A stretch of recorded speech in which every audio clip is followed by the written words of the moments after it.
Welcome back. On September 11, 2001, people across central Georgia watched their television screens in shock as terrorists flew planes into the Twin Towers. Like most people, veteran Marvin James felt helpless when those attacks happened, but as Wanye Reese tells us, he decided to take action.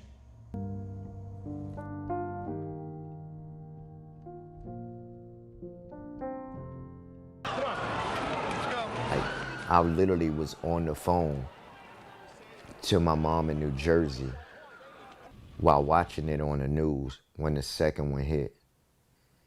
And she could literally smell and see the remnants of the effect coming across the Hudson.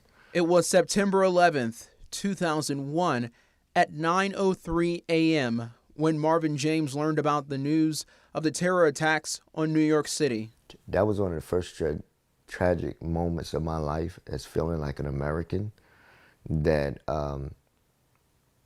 I could recall. For James, the attack on the World Trade Center felt personal.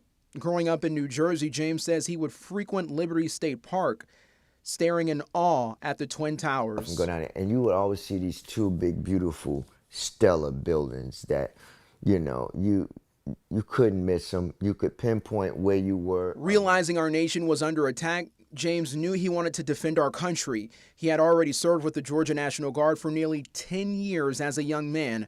After waiting until his kids were a little older, James reenlisted. If I go back in, I could catch bin Laden and get that, $100 million reward.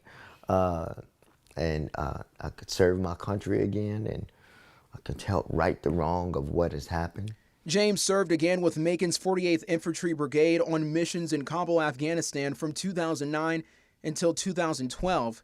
He came home with physical and mental injuries, but realized he wanted to serve again in a different capacity. And that's good. I learned to embrace my feelings, and then I address a color to it. The Veteran Art Society serves as a nonprofit allowing vets to work on art projects. To help veterans to keep from committing suicide because of PTSD, along with substance abuse, depression, isolation. The nonprofit serves as a resource for any veteran in Central Georgia. We got to have a common ground that we can talk about something, or that we can at least bring people together.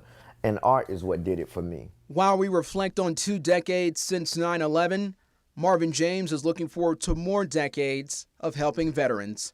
In Macon, Wanye Reese, 13 WMAZ News. Now, the Veteran Art Society you just heard about, it meets monthly to connect veterans with resources and to fellowship.